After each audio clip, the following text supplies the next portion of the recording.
Good morning friends. Today we are going to study chapter number 14, namely chemical kinetics.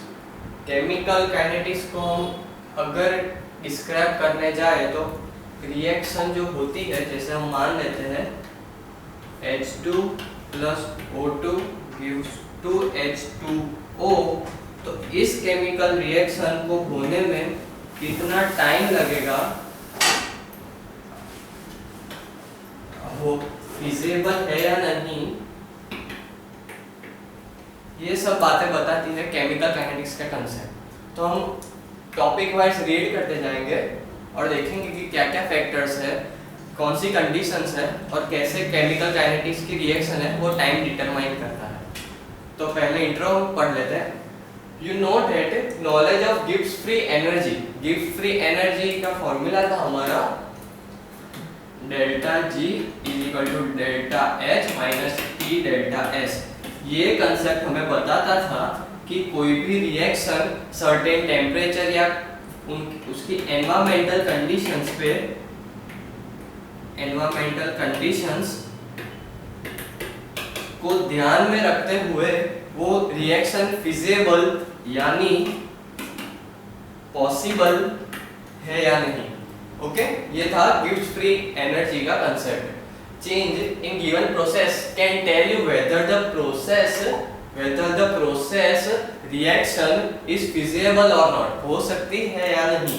However, the Gibbs free energy decrease does not indicate anything about the speed। जो Gibbs free का concept था, Gibbs free energy का concept था, वो reaction feasible है या नहीं वो तो बताता था, लेकिन कितने टाइम में रिएक्शन कंप्लीट होगी, स्टार्ट होगी, वो नहीं बताता था। However, Gibbs free energy decrease does not indicate anything about the speed of reaction। For example, the reaction between hydrogen and oxygen जो हमने अभी एग्जांपल लिया था, to give water is accompanied by large decrease in Gibbs free energy। ये जो reaction हमने की थी 2H2 plus O2 gives H2O, no need to balance, ये रिएक्शन हमने देखी। तो जो गिब्स फ्री एनर्जी थी वो यहाँ पे बताती थी कि एट सर्टेन टेम्परेचर, प्रेशर और एनी कंडीशंस ये रिएक्शन फिजिबल है या नहीं, लेकिन ये रिएक्शन खत्म होने में कितना टाइम लगेगा वो कंसेप्ट गिब्स फ्री एनर्जी नहीं बताती थी। And on the other hand there are reaction which takes place instantaneously का मींस एक रिएक्शन शुरू हुई खत्म हुई, उसके बाद तुरंत ही दूसरी रिएक्शन शुरू हो जाती है। इसके बिटवीन नैनो सेकेंड्स का टाइम होता है, यानी हम कह नहीं सकते कि ये रिएक्शन कब खत्म हुई और दूसरी कब स्टार्ट हुई। ओके, तो वो था इंस्टेंटेनियस रिएक्शन।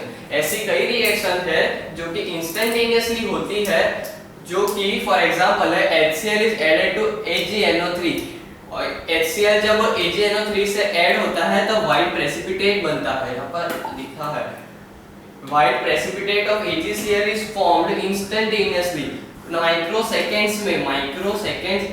या नैनो सेकेंड्स में व्हाइट प्रेसिपिटेट के फॉर्मेशन होती है। तो हम कह नहीं सकते कि कौन से टाइम पर व्हाइट प्रेसिपिटेट बनना शुरू हुआ।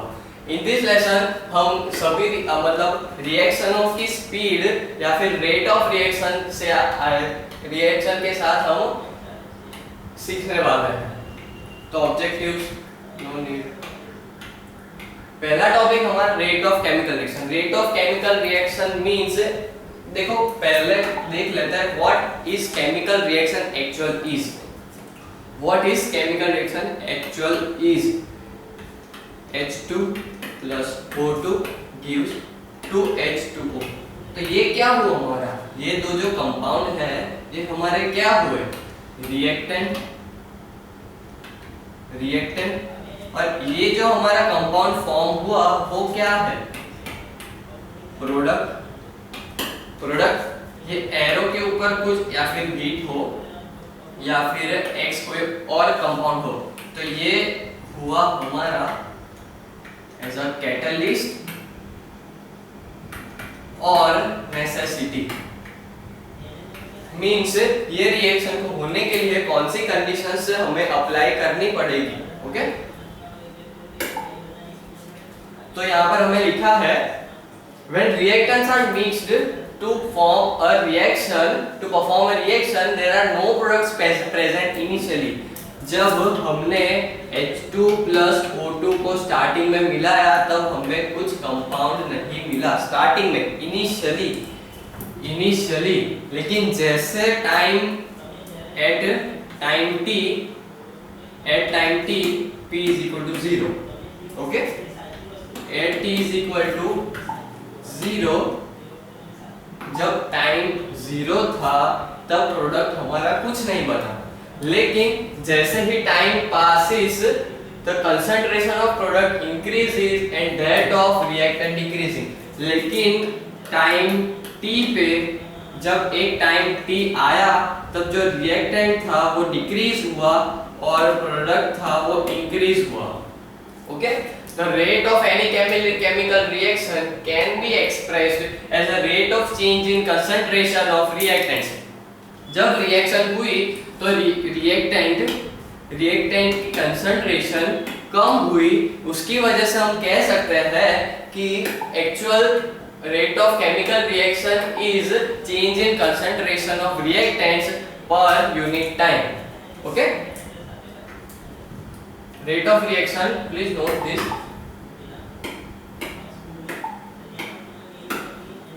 the rate of reaction of chemical can be expressed as rate of change in concentration of reactants और प्रोडक्ट्स, क्योंकि ये भी इंक्रीज हो रहा है, ये तो इंक्रीज होगा और रिएक्टेंट डिक्रीज होगा, तो दोनों चेंज हो रहे हैं, इसलिए दोनों की वजह से, दोनों की हेल्प से हम rate of change of reaction को हम डिस्क्राइब कर सकते हैं। Now this is a very important formula, you should by heart this. Rate of chemical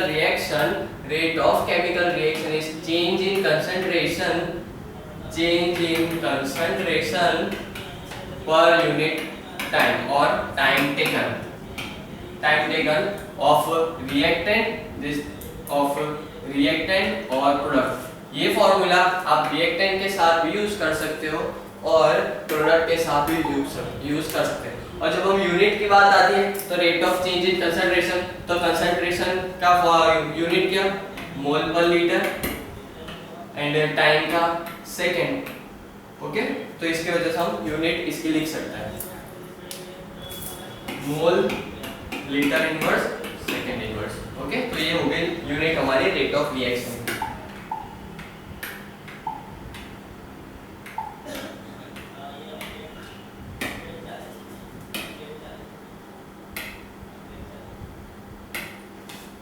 rate of reaction, let us consider a following chemical reaction. हमने ये chemical reaction consider की है, इसकी एग्जांपल की हेल्प से हम रेट ऑफ रिएक्शन स्टडी करेंगे।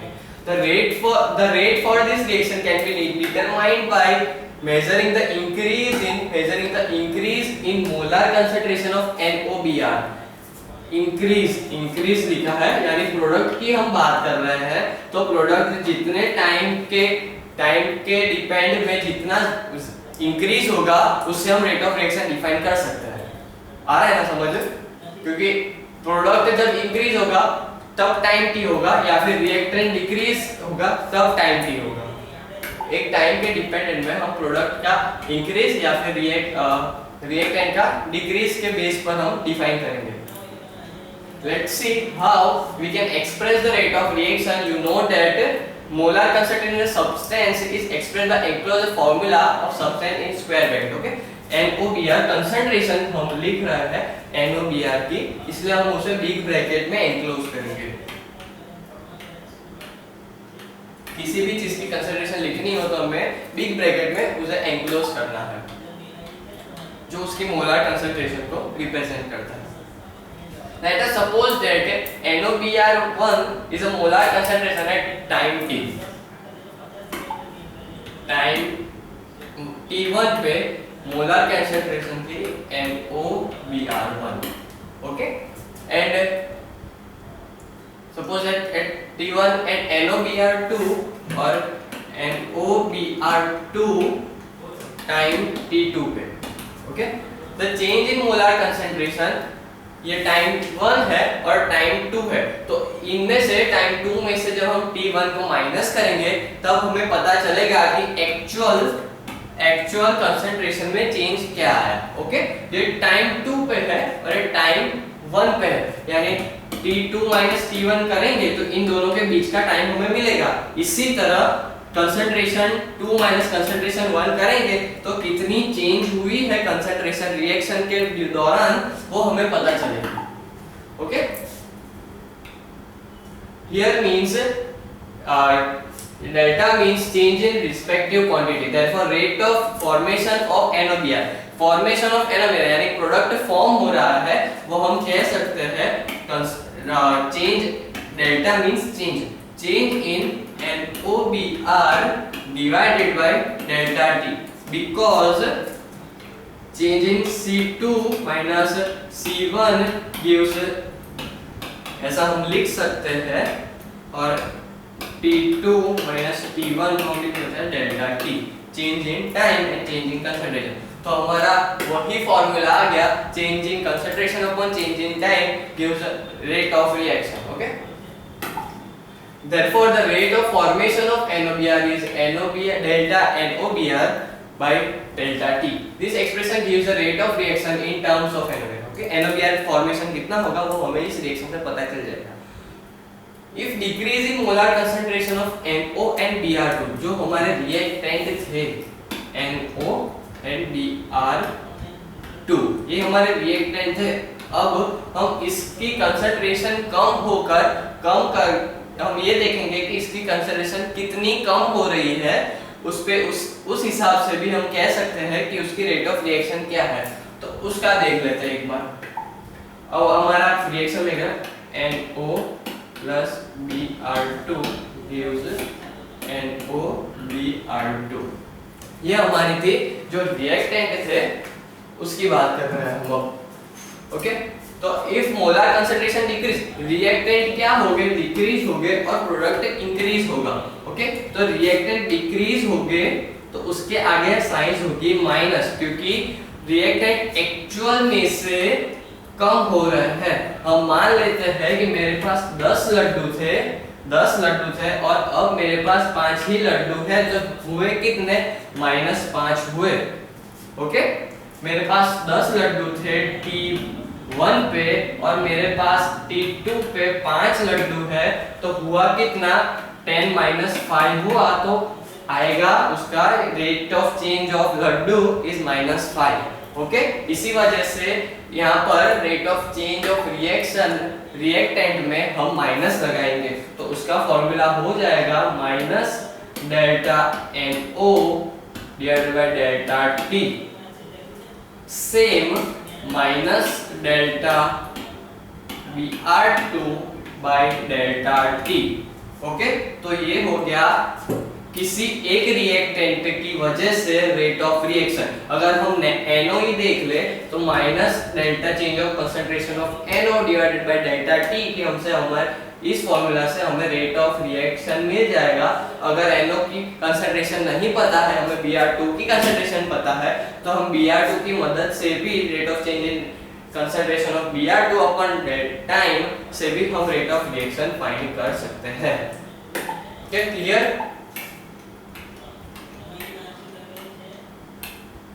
याद इतना रखना है कि रिएक्टेंट कम होगा, इसी वजह से वहां पर माइनस साइन आएगा, प्रोडक्ट फॉर्म होगा, इसकी वजह से वहां प्लस साइन आएगा। ओके,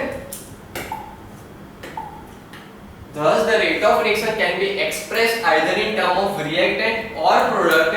रिएक्टेंट और प्रोडक्ट दोनों की हेल्प से हम रेट ऑफ रिएक्शन फाइंड कर सकते हैं। We find in the reaction mentioned about the 2 molecules of NO react with 1 molecule of Br, क्या था, 2NOBr, ऐसा कंपाउंड हमारे पास फॉर्म हो रहा था। इससे हम कह सकते हैं कि 2 molecule of NO and 1 molecule of Br साथ में रिएक्ट कर रहे हैं, जिसकी वजह से हमारा बन रहा है NOBr। Okay, therefore the change in concentration of NO is given with time delta T will be double than, okay, तो जब दो मॉलिक्यूल कंज्यूम हो रहे हैं NO के और Br का एक ही मॉलिक्यूल कंज्यूम हो रहा है, तो जब हम NO की रिस्पेक्ट में NO का रेट ऑफ डिसअपियरिंग फाइंड करेंगे, NO का रेट ऑफ डिसअपियरिंग फाइंड करेंगे, तो वो Br2 के कंपैरिजन में डबल आएगा, क्योंकि उसके दो मॉलिक्यूल्स कंज्यूम हो रहे हैं। Rate of disappearing and rate of appearing एक बार मैं समझा देता हूँ, वो कंसेप्ट बहुत जरूरी है। रेट ऑफ डिसअपियरिंग यानी डिसअपियर कौन क्या हो रहा है, रिएक्टेंट या प्रोडक्ट? रिएक्टेंट। तो रिएक्टेंट रेट ऑफ डिसअपियरिंग में आएंगे जिसमें माइनस साइन होगी, और रेट ऑफ अपीयरिंग, अपीयर क्या हो रहा है टाइम t के बाद? प्रोडक्ट। तो रेट ऑफ अपीयरिंग में प्रोडक्ट में फॉर्म हो रहा है, इसलिए उसमें प्लस साइन आएगी, और रेट ऑफ अपीयरिंग की बात कर रहे हो तब आता है साइन प्रोडक्ट का या फिर कंसंट्रेशन प्रोडक्ट का यूज करने का। वो एक इनडायरेक्ट हिंट दिया है कि हम रिएक्टेंट की बात कर रहे हैं या प्रोडक्ट की बात कर रहे हैं। Okay, for example in this equation NO2 plus Br2 gives 2NOBr. The rate of change with respect to reactant product is expressed by this. अब आगे कई क्वेश्चंस आएंगे जिसमें एक रिएक्शन दी होगी H2 plus O2 gives 2H2O, ऐसी reaction दी गई होगी जिसमें से H2 का rate of change in concentration दिया होगा और आपको फाइनल प्रोडक्ट का फाइंड करना होगा। तो उसके लिए I want to just say that कि एक ही मेथड, एक बहुत अच्छा मेथड है जिससे हम फाइंड कर सकते हैं। हमारे पास रिएक्शन थी H2 plus O2 gives 2H2O, तो इसको सबसे पहले क्या करना है, जो रेट ऑफ रिएक्शन का फॉर्मूला क्या था, चेंज इन कंसंट्रेशन पर change in time upon change in time, तो इसको वैसे ही लिख देना है delta H2 by delta T। क्या गलती की मैंने, यहाँ माइनस आएगा। ओके, रिएक्टेंट है इसलिए रेट ऑफ डिसअपियरिंग होगा, यहाँ पर minus delta O2 by delta T is equal to plus delta H2O by delta T। Okay, ये फॉर्मूला है जिसमें तीनों क्वांटिटी एक दूसरे के इक्वल है, और यहाँ पर हम लिख भी सकते हैं rate of reaction. Okay, rate of reaction is equal to delta H2 by delta T, delta O2 by delta T, दोनों में minus, is equal to plus, यहाँ पर सभी इक्वल टू है, is equal to plus H2 by H2O, delta change concentration of H2O by delta T। अब हमें इसकी concentration दी है। ओके, मान लेते हैं कि 5 रेट ऑफ चेंज कंसंट्रेशन क्या है, 5 मोल पर टाइम है। ओके, तो यहाँ पर हम ले सकते हैं, और रिएक्शन करी जा रही है 10 सेकेंड्स के लिए, तो यहाँ पर 5/10। ओके, और हमें रेट ऑफ रिएक्शन दे दी है कि 20 mole litre inverse second inverse है। ओके, हमें रेट ऑफ रिएक्शन दी जाएगी, H2O का रेट ऑफ चेंजिंग कंसंट्रेशन दी जाएगी, और हमें H2O की रेट ऑफ अपीयरिंग फाइंड करना होगा। तो हम इसको सिंपल रख देंगे, ये इक्वल टू में है, ये इक्वल टू में है, और ये भी इक्वल टू में है, तो इक्वल टू x ले लेंगे और हम इसको सिंपली सॉल्व कर देंगे। 20 is equal to 5/10 is equal to x। Okay, तो इक्वल टू में है, तो यहाँ पर 2 कर देंगे, यहाँ पर डिवाइड में आ जाएगा 2 divide by 5, 2.5 rate of change in reaction हो गया हमारा वाटर का। This is just an example कि इस मेथड से हमें सॉल्व करना है कोई भी rate of change of reaction find करने का क्वेश्चन। ओके, ये रहा वो formula. Rate of reaction is equal to plus, क्योंकि प्रोडक्ट है NOBr by delta T equal to minus divide by half, सभी जगह हमें हाफ लगाना है। Okay, 1/2 is necessary just because. एक और बार हम देख लेते हैं,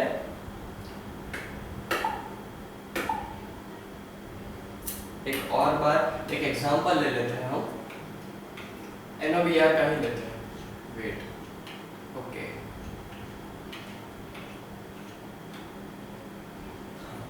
N2 3H2 N2 plus 3H2 gives NH3. NH3।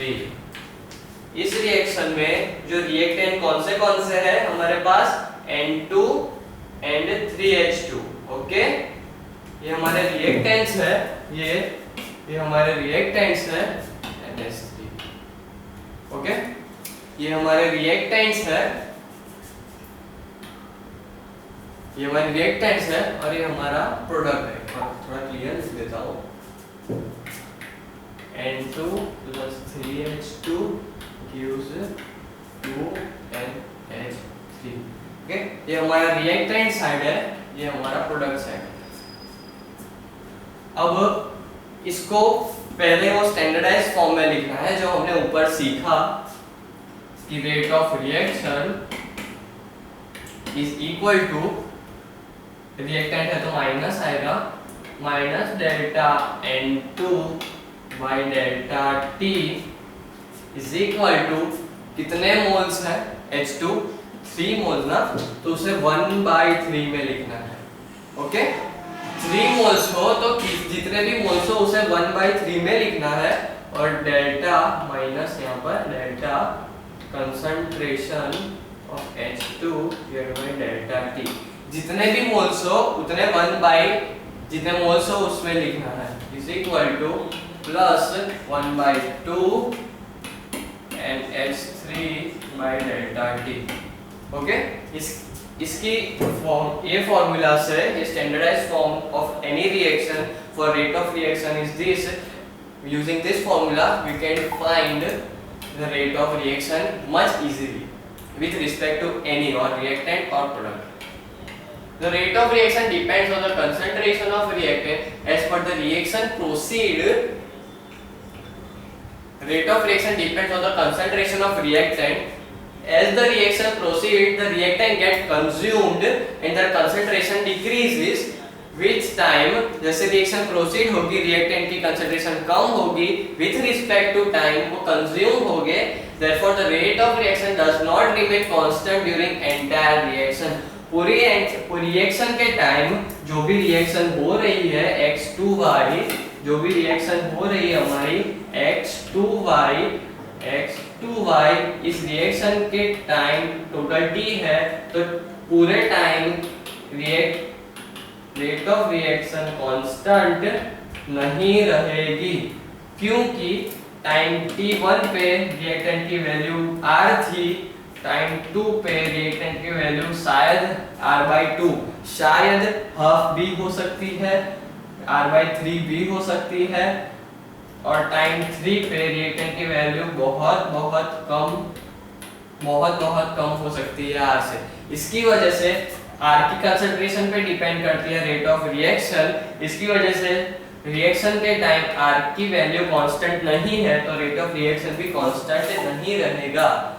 thus इसकी वजह से हमें फाइंड करना पड़ा एक टर्म जिसका नाम है इंस्टेंटेनियस रिएक्शन, के रिएक्शन के एक इंस्टेंट पर, एक टाइम पर उसकी रेट ऑफ रिएक्शन कितनी है। Okay, therefore the rate of reaction does not remain constant during entire reaction। Thus the rate of reaction given as delta concentration of delta T, this is an average rate formula of average rate of reaction, and we are now going to study the instantaneous rate of reaction which are as follow। okay, तो हम instantaneous reaction की बात कर रहे हैं, तो तब हम जब x पे रिएक्शन हो रही है, y बन रहा है वो, तब एक टाइम t पे उसकी रेट ऑफ रिएक्शन कितनी है, उस टाइम को बोलेंगे हम instantaneous rate of reaction. Okay, तो जब हम बात करते हैं वही रिएक्शन के NOBR जो फॉर्म हो रहा था प्रोडक्ट में हमारा, उसकी एवरेज रेट ऑफ रिएक्शन तो हमने वहां से ढूंढ ली थी, लेकिन इंस्टेंटेनियस रेट ऑफ रिएक्शन कैसे ढूंढेंगे, जो ये हाईलाइट कर देता हूं इस डेफिनेशन को। Instantaneous reaction, rate of reaction is a rate of reaction of any particular instant of time. Okay, reaction के कोई एक पॉइंट टाइम के एक इंस्टेंट पर उसकी रेट ऑफ रिएक्शन कितनी है वो जानने के लिए हम यूज करेंगे इंस्टेंटेनियस रिएक्शन का फॉर्मूला। ओके, अब आप सोच रहे होंगे कि ये क्या लिमिट वाला कहना चाह रहा है। तो यहाँ पर कहा है कि when taking limit delta t to 0, taking delta t to 0, NOBR by delta t is equal to change in NOBR by dt। Means जब हम लिमिट ले रहे हैं कि t धीरे धीरे 0 की ओर जा रहा है, कि रिएक्शन जब स्टॉप हो जाएगी, जब t 0 होगा, तब जो rate of appearance of NOBR होगा change of appearance, NOBR appear product form हो रहा होगा, वो किस पे डिपेंड करेगा, टाइम पे, जो कि उसके डिवाइड करने से हमें इंस्टेंटेनियस मिल सकती है। यहाँ पर जो भी टाइम लिखना है, जो फॉर्मूला में यहाँ वो टाइम पुट करना है जिस टाइम पे हमें इंस्टेंटेनियस रिएक्शन फाइंड करनी है। ओके, यानी हमें टाइम 3 सेकेंड पर NOBR कितना फॉर्म हुआ वो जानना है, तो हम उसे 3 से डिवाइड करेंगे। Concentration of any reactant or product is plotted against time। Okay, और जब हम बात करते हैं ये ग्राफ की, तो ये ग्राफ एक टाइम पर जाकर सैचुरेशन अटेन कर रहा है। देखो यहाँ से जब प्रोडक्ट की बात करें तो यहाँ से वो सैचुर हो जा रहा है, सैचुरेशन पॉइंट कह सकते हैं, कि जिसके बाद उसकी कंसंट्रेशन कांस्टेंट हो जा रही है और रिएक्टेंट भी कम हो रहा है। कम होते होते एक पॉइंट पे वो सैचुरेशन अटेन कर रहा है, जिसके बाद उसकी वैल्यू कांस्टेंट रहेगी या फिर प्रोडक्ट मैक्सिमम और रिएक्टेंट मिनिमम। हम ग्राफ को एक बार पढ़ते हैं।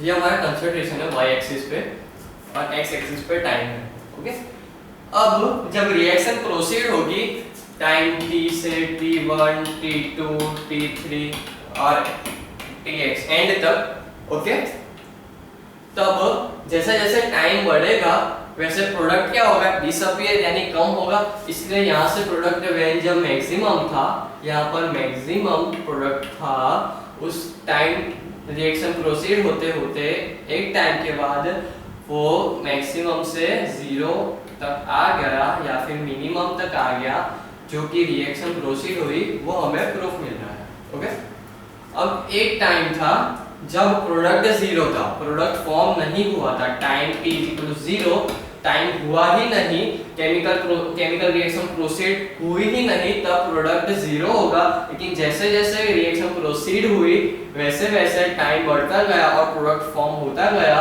और जब रिएक्टेंट्स थे हमारे जो वो खत्म हो गए, तब जाकर प्रोडक्ट की फॉर्मेशन बंद हो गई और टाइम के साथ वो कांस्टेंट हो गया, सैचुर हो गया। ओके, तो जिस पॉइंट पे जो कंसंट्रेशन ऑफ एनी रिएक्टेंट और product being a constant, that time is known as saturation time. Okay, और रिएक्शन एक एग्जांपल ले लेते हैं।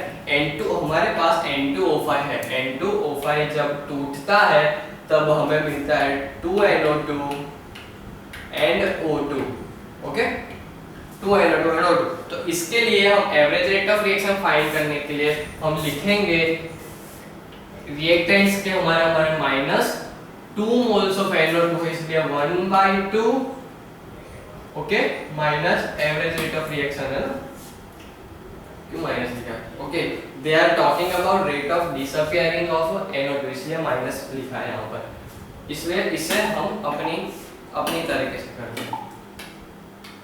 ओके, हमारा था N2O5 2N2O5 gives 2NO2 plus O2। They are a bit confusing, that's why concept हमारा क्लियर नहीं रहता, फिर कि कंफ्यूजन होती है। इसलिए हमें जो आता है उसी वजह से उसी तरीके से हमें करना चाहिए।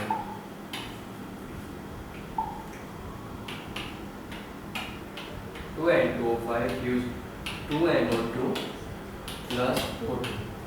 ये बात कर रहे हैं हम rate of appearing of product and rate of disappearing of reactant. Okay, तो ROR rate of reaction is equal to plus 1/2 delta N2O5 divided by delta T gives minus 1/2 delta NO2 divided by delta T is equal to minus concentration of O2 divided by delta T। Okay, तो इसकी वजह से हमें answer कुछ भी किसी की भी पूछे, अगर O2 की पूछे तो भी पता चल जाएगी, NO2 की भी पता चल जाएगी, N2O5 की हम ढूंढ सकते हैं और रेट ऑफ रिएक्शन फाइनल भी हम ढूंढ सकते हैं। ओके,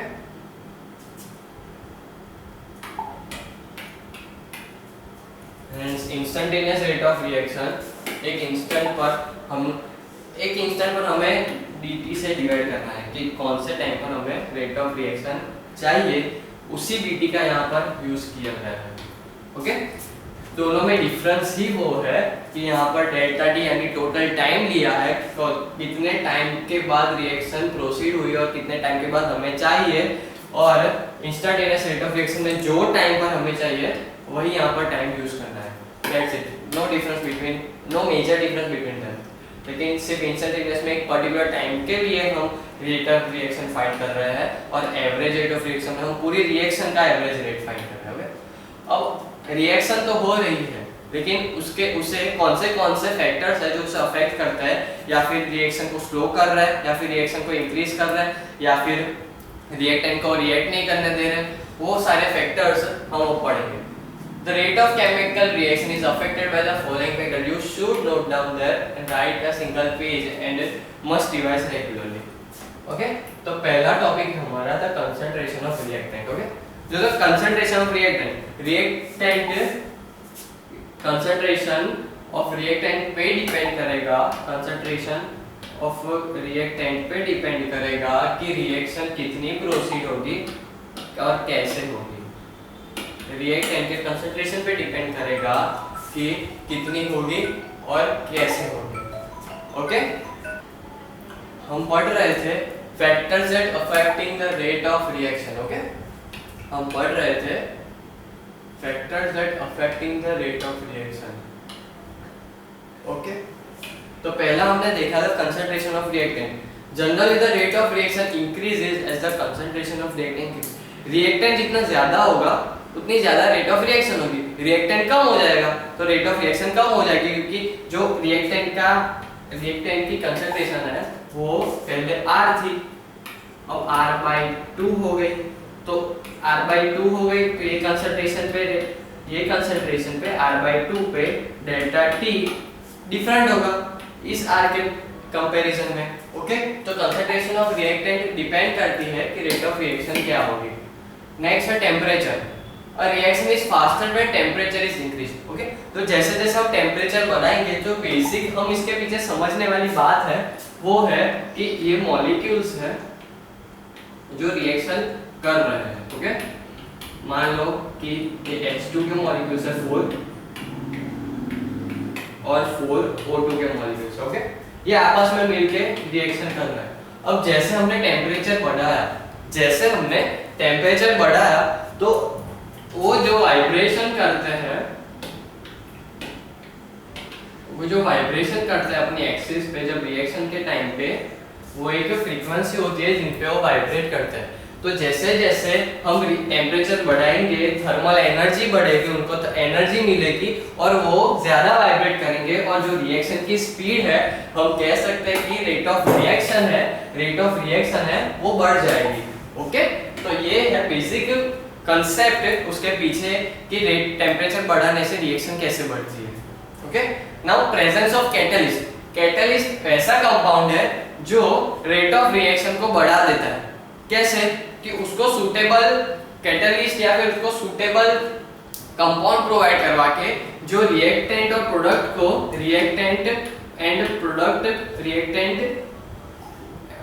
प्रोडक्ट को बनने में ज्यादा कम कंज्यूम करे, उसकी एनर्जी मिनिमाइज करके। ओके, उसकी एनर्जी मिनिमाइज करके, वो हम आगे डीप में पढ़ेंगे, उसका एक पूरा टॉपिक है जो बेसिकली एक्टिवेशन एनर्जी और कैटलिस्ट पे डिपेंड होगा। जैसे कि the reaction between hydrogen and oxygen to form water example है इज एक्सट्रीमली स्लो। ओके, जो रिएक्शन है H2O की और O2 की वो बहुत स्लो है, but it occurs very fast when platinum is used as catalyst. Okay, तो जब हम Pt को यूज करते हैं, हम प्लेटिनम को यूज करते हैं हाइड्रोजन और ऑक्सीजन को रिएक्ट करने में H2O बनाने के लिए, तो platinum as a catalyst use होता है जो कि उनके रिएक्शन को बढ़ा देता है और बहुत फास्ट बना देता है। Now what you would study this effects in more detail in following section, जैसे कि मैं बात की। अब एग्जांपल हम देख लेते हैं। एग्जांपल मजा आएगा सॉल्व करने में, क्योंकि बीच-बीच में होना चाहिए एग्जांपल, जिससे कांसेप्ट ज्यादा क्लियर हो। Express the average and instantaneous rate of following reaction. Okay, N2 + 3H2 gives NH3। ये हमने रिएक्शन ली है। ओके, ये हमने एक रिएक्शन ली है जिसका हम एग्जांपल सॉल्व करना है। Express the average and instantaneous rate of reaction. Okay, इस रिएक्शन को हमको instantaneous and instantaneous and average rate of reaction में एक्सप्रेस करना है।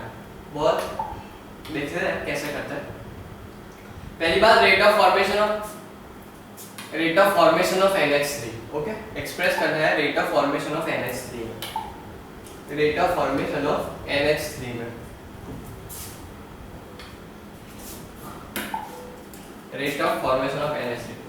तो एवरेज रेट में फॉर्मेशन ऑफ NH3 क्या था? चेंज ऑफ NH3 प्लस में आएगा क्योंकि प्रोडक्ट फॉर्मेशन है, प्रोडक्ट है, डिवाइड बाय डेल्टा T। तो ये होगा हमारा average rate of formation of NH3। और दूसरा पूछा है इंस्टेंटेनियस, तो इंस्टेंटेनियस में डेल्टा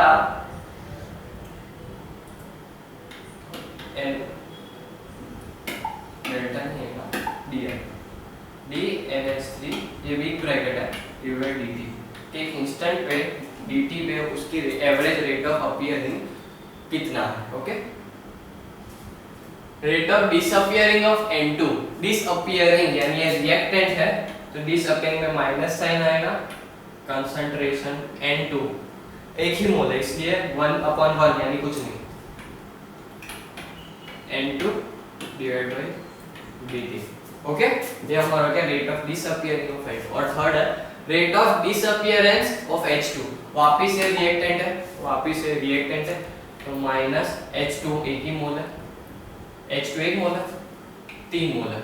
ओके, तो 1/3 H2 divide by dt। Okay, ये हुआ हमारा एवरेज रेट ऑफ रिएक्शन। अब जब हम बात करते हैं इंस्टेंटेनियस की, तो यहाँ पर d आएगा और यहाँ पे dt आएगा। ओके, d dt से d dt। ओके, दोनों में माइनस है, यहाँ पर भी माइनस आएगा। ओके, यहाँ पर भी माइनस आएगा क्योंकि ये रिएक्टेंट है, ये भी रिएक्टेंट है, यहाँ पर माइनस है, देखो यहाँ माइनस आएगा और यहाँ माइनस है। इंस्टेंटेनियस में सिर्फ फर्क कितना है कि dNH3 या फिर प्लस NH3 या फिर डिवाइड बाय dt, ये dt वो लिखना है हमें जिस टाइम पे हमें इंस्टेंटेनियस रेट ऑफ रिएक्शन चाहिए। क्लियर? एग्जांपल इजी था, आई होप सबको समझ आ गया होगा। To calculate three relatives, divide each other by the coefficient of corresponding substance is balanced equation। Okay, ये हमने दोनों पढ़ी है, ये एवरेज रेट ऑफ रिएक्शन के लिए और ये instantaneous rate of reaction. Okay, पहले हमने ये इंडिविजुअल पूछा है, ये पूछा rate of appearance of NH3, ये rate of disappearance of N2 and rate of disappearance of H2। ये हमने इंडिविजुअल पूछा, फिर कहा कि ऐसे भी तीनों के कोएफिशिएंट को करस्पॉन्डिंग करने के लिए एक बैलेंस्ड इक्वेशन हम बना सकते हैं कि एवरेज रेट ऑफ रिएक्शन की ये है, एवरेज रेट ऑफ रिएक्शन की ये है और इंस्टेंटेनियस के लिए ये है।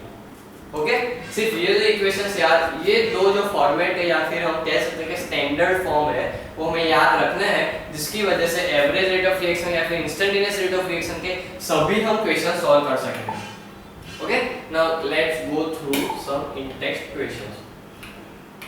Which of the following unit could be used to express the rate of reaction between magnesium and hydrochloric acid? Okay, अब हमें पूछा है कि magnesium Mg Mg and HCl। HCl के बीच में average rate of reaction find करनी है ये दोनों की रिएक्शन के लिए, तो हम कौन सी यूनिट यूज करेंगे। Okay,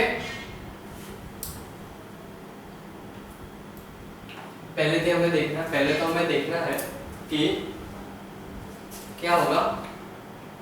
MgCl plus H2 gas release होगी, हो गया, गैस रिलीज होगी।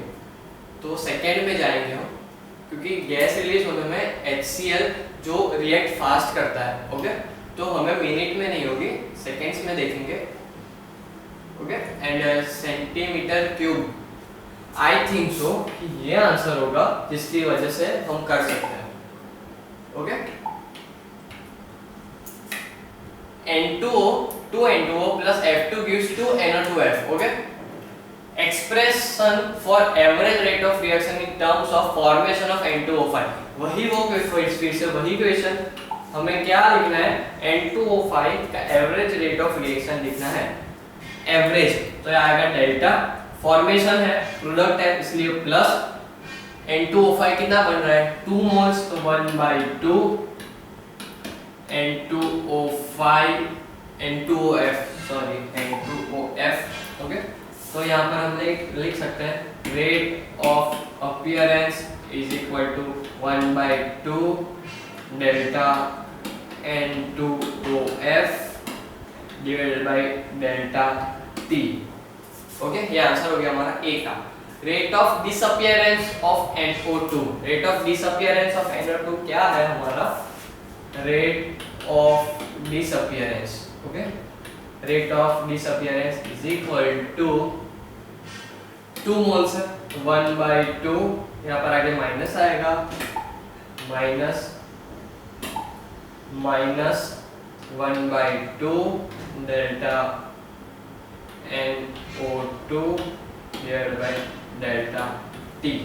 Okay, rate of disappearance of F2 कितने मोल है, 1 मोल है। ओके, F2 1 मोल है, तो rate of disappearance of F2 is equal to 1 ही मोल है इसलिए, और रिएक्टेंट है वो, इसलिए minus delta F2 divided by delta T। Okay, ये हो गया हमारा आंसर सी का। Equivalent rate of formation of product and disappearance of reactant. Okay, equivalent rate of formation of product and disappearance of reactant, हमें वो पूरी standard जो equation थी वो लिख देनी है। ओके, हम लिखते हैं, चलो स्टार्ट करते हैं रिएक्टेंट से। ओके, लेफ्ट साइड रिएक्टेंट रखते हैं, minus 1/2 delta NO2 divided by delta T is equal to minus delta F2, delta F2 divided by delta T is equal to plus 1/2 N2OF divided by delta T। Okay, ये हो गया हमारा equivalent rate of formation of product and disappearance of reactant. express the instantaneous rate of formation of product and disappearance of reaction for above reaction। Okay, same question, सिर्फ instantaneous के form में लिखना है। Okay, तो उसमें delta नहीं लिखेंगे, D लिखेंगे। रिएक्टेंट से स्टार्ट करेंगे, NO2 पहले तो। ओके, चलो हमें लिखना है इंस्टेंटेनियस, चलो तो minus 1/2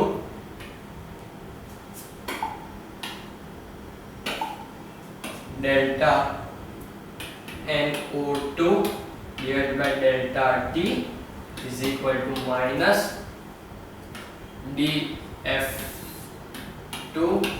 divided by delta T is equal to plus 1/2 dNO2 N2OF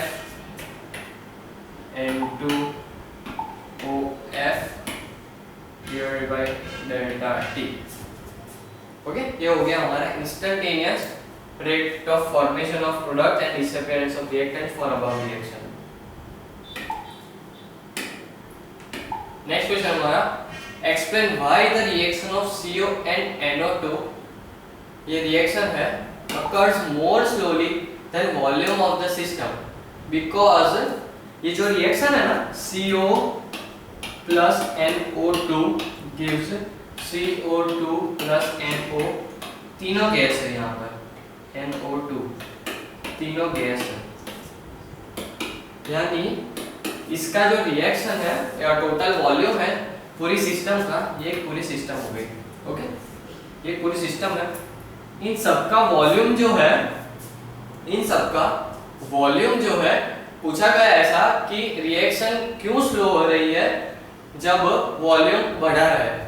अब मान लो किस वही सिस्टम को मैं यहाँ पर रिप्रेजेंट कर रहा हूँ, ये CO के मॉलिक्यूल्स है, ओके, ये NO2 के मॉलिक्यूल्स है, ओके, NO2 के ज्यादा, अब ये तीन, अब ये x और ये y है टोटल, ओके, ये y है, अब x प्लस y ज्यादा रिएक्ट कर सकेंगे, रिएक्ट ज्यादा करेंगे, लेकिन जब हम उसके वॉल्यूम को बढ़ाएंगे, volume of system increased, volume जब हम बढ़ाएंगे, मॉलिक्यूल्स बढ़ाएंगे CO2 के NO2 के, तब वो एक दूसरे के साथ इंटरेक्ट ना कर कर खुद के मॉलिक्यूल के साथ इंटरेक्ट करेंगे और जो रेट ऑफ रिएक्शन वो स्लो करेंगे।